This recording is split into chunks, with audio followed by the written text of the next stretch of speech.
السلام علیکم ورحمۃ اللہ وبرکاتہ۔ قال رسول اللہ صلی اللہ علیہ وآلہ وسلم، بے شک آدمی اور شرک اور کفر کے درمیان فاصلہ مٹانے والا عمل نماز کا ترک کرنا ہے۔ السلام علیکم ورحمۃ اللہ وبرکاتہ۔ سورۃ آل عمران، آیت نمبر 134۔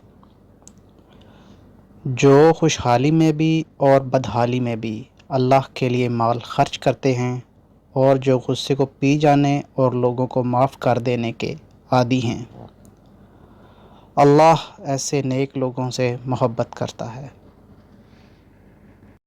حضرت ابو امامہ رضی اللہ تعالیٰ عنہ بیان کرتے ہیں، رسول اللہ صلی اللہ علیہ وآلہ وسلم نے فرمایا، جو بندہ ہر نماز کے بعد آیت الکرسی پڑھے وہ مرتے ہی جنت میں داخل ہوگا۔